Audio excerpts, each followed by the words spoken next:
Hi students, welcome to online lecture. In this lecture, we are going to discuss about part 3, that is current limiting reactor. In here and protect subject, we are going to discuss about current limiting reactor.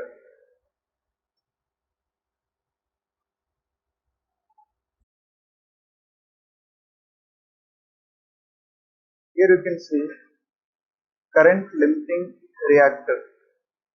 Name itself indicating that it is going to limit the current. It is going to limit the current to the circuit.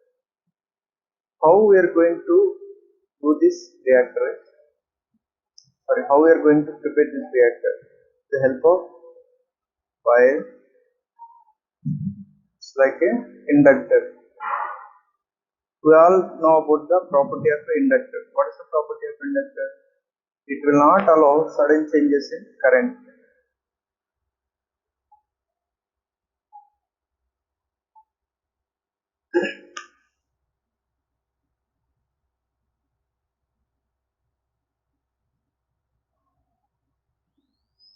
In current. So when we keep this reactor in circuit, here I am taking one generator.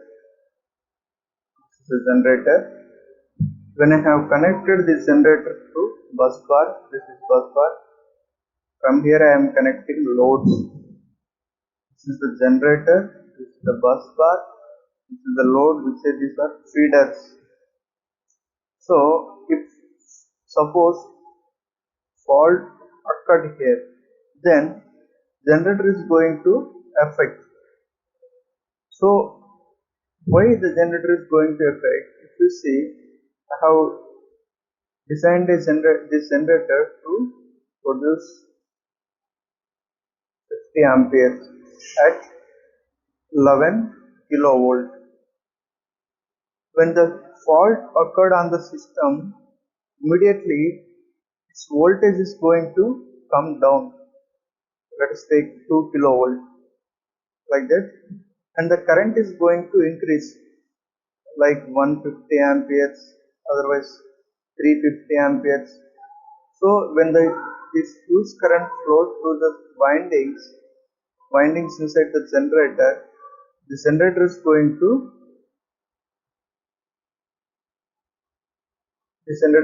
spoil.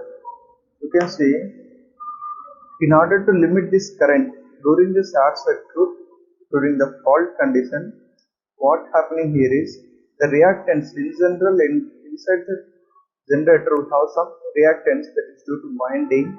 You might have calculated the reactance in AC machines. Here it has some reactance value, suppose 100 ohms. During the fault condition, reactance comes down to like 10 ohms, and the reactance is come down. We already know one formula, that is Ohm's law. I equals to V by R.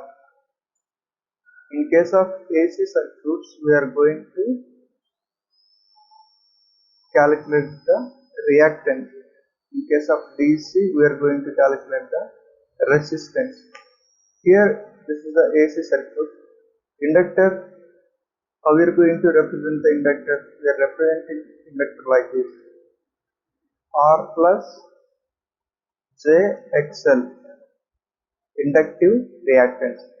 Now, here if we see formula, this formula for AC will write like this: V by X, voltage by reactance. Okay. In this, what is the relation between the I and X, that is reactance? I is inversely proportional to reactance, 1 by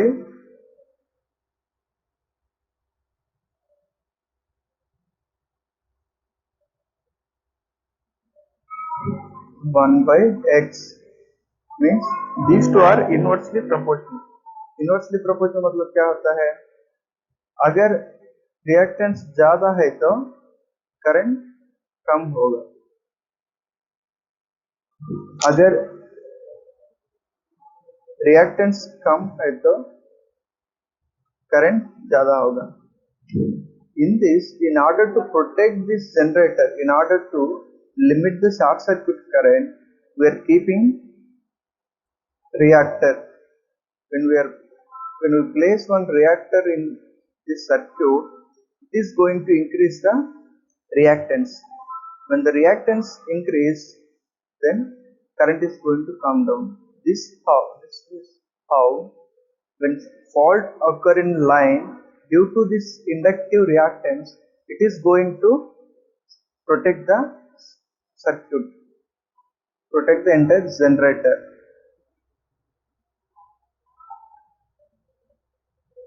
Here you can see.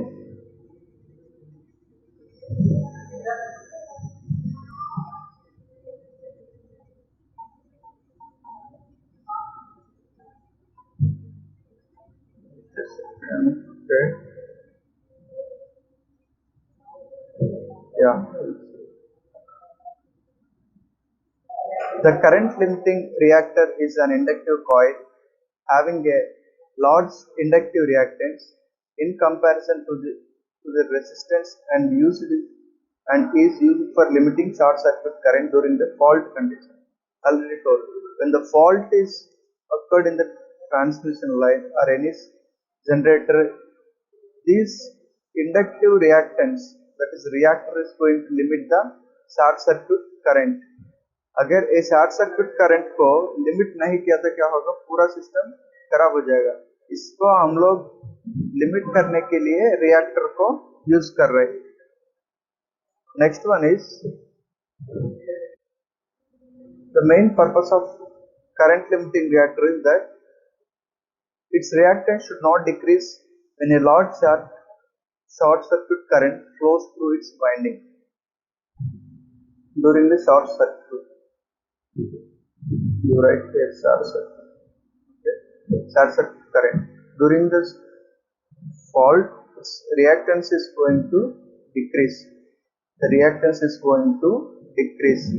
So when the reactance decreases, the current, more current will flow through the winding and it will damage. In order to protect from the short circuit currents, we are using these reactors.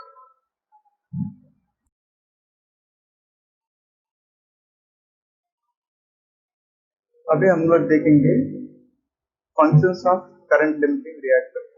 What are the functions it is going to do? First one, current limiting reactor reduce the flow of short circuit current so as to protect the appliances from mechanical stress and overheating. So because of its property, inductor will not allow sudden changes in current. It is going to stop the sudden changes in current. Okay. Because of this function, we can able to reduce the mechanical stress. When there is no much sudden change in current, here we can see this mechanical stress is going to come down and overheating. Because of this heavy currents in the winding, it is going to produce more loss. This is a I square R is a copper loss formula. Here, if current is more, it is going to increase the loss. Loss also is going to increase. If we could able to control this large short circuit current, we can control the overheating also. Next one, current reactor reduce the magnitude of voltage disturbance which is caused by the short circuits. It is going to reduce the magnitude of voltage disturbance.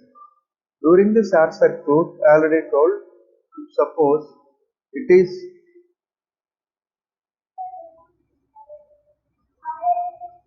11 kilovolt generator and supplying 100 amperes. When the short circuit happens, immediately the current will reach to 500 amperes. Like that, voltage is going to come down 2 kilovolt or 3 kilovolt, like this. So because of this reactor, we are controlling this current. Current में क्या होगा, अगर fault आएगा तो ज़्यादा से ज़्यादा 150 ampere आएगा, तब हम लोग को 10 किलो वोल्ट तक आएगा voltage. We are able to control the magnitude of voltage disturbance due to this current limiting reactor. Next one is third function is it limits the fault current to flow into the healthy feeder or parts of the system, thereby avoiding the fault from spreading. This increases the chance of continuity of supply.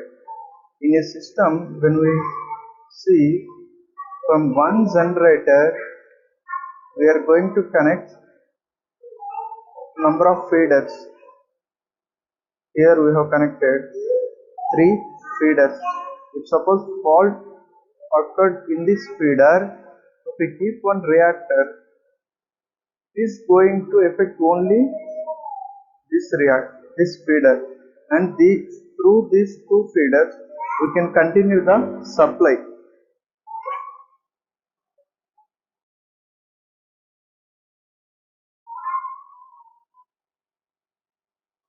Drawbacks of current limiting reactor.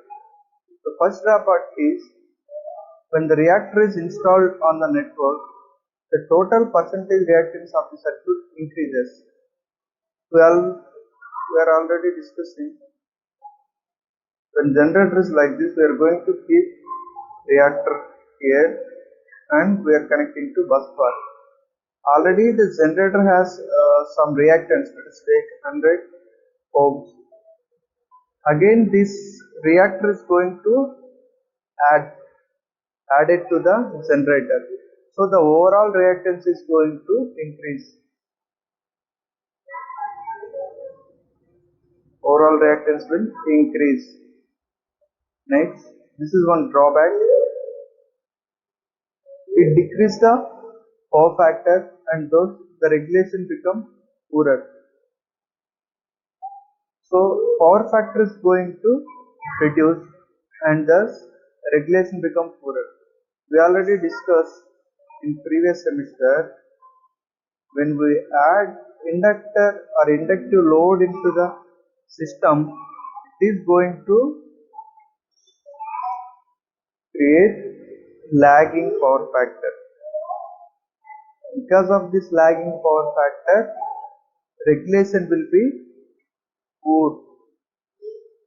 If we add capacitance into the system, power factor is going to be leading. The regulation will be better. And efficiency also less. Here efficiency is good. So when we add this reactor, inductor, power factor is going to come down due to low power factor. Regulation will be poor. Power factor is less, that is lagging. Regulation is poor. Efficiency is also going to come down.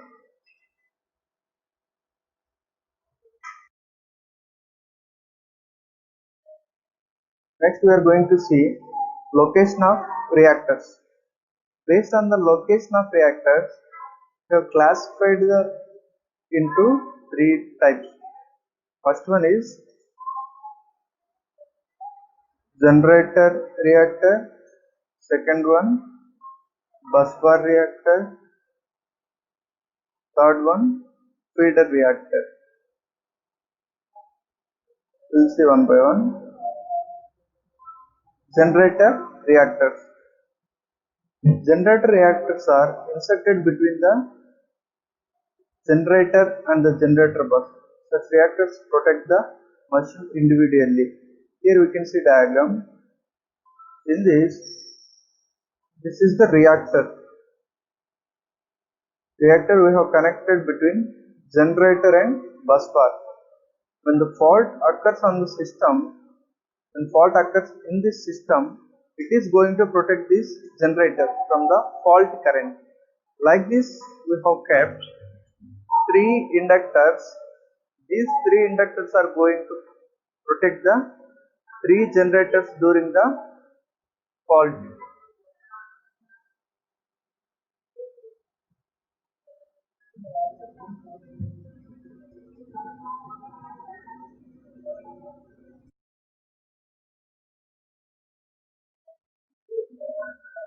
Feeder, next one is feeder reactor.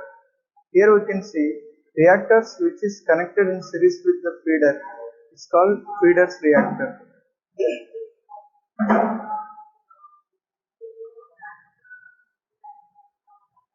Here we can see in this second type we are going to connect feeders or reactor between the feeder.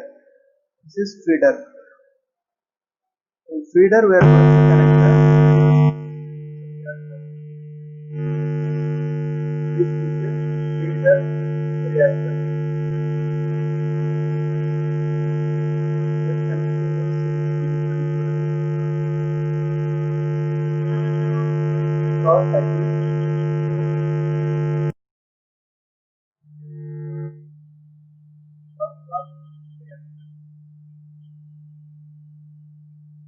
Buffer reactor process transferred into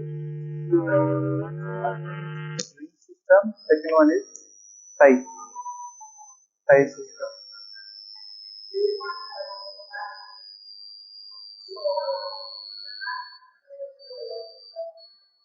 Here we can see the busbar reactors are used to tie together the separate bus sections. We have separate bus section. This is the total bus. Here you can see. This is the total bus. In order to join this separate bus, we are going to connect this reactor. What it will do, it is going to protect the individual section of the bus bar. Next one is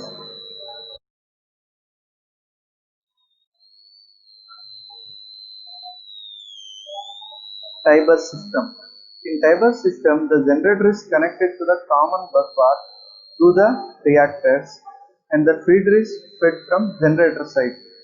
Here you can see from generator side, here we are connecting reactor in this format. This we say tie bus system. We are connecting reactor to bus, that is bus bar, but in different arrangement.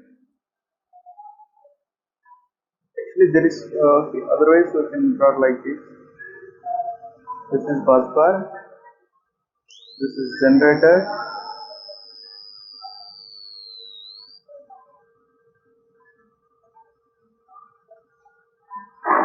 line, reactor, this is the feeder. Here also same.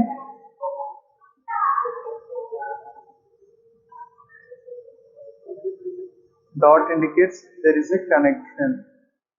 This symbol indicates it is overlap. It is not overlap. There is no connection. So this is how the tie bar system looks like. This is also going to protect only the bus bar.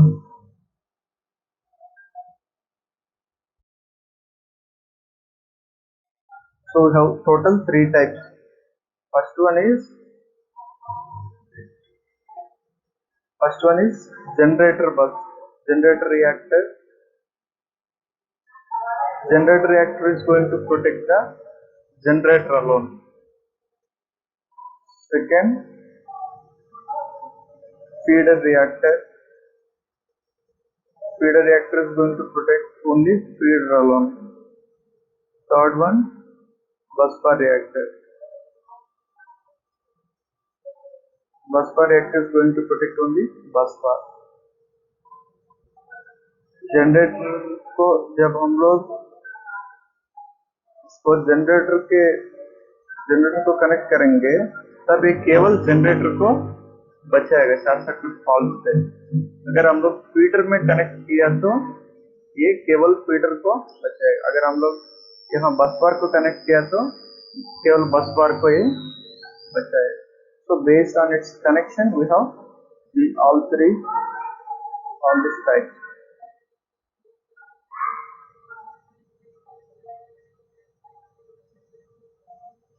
Okay. Okay. Thank you.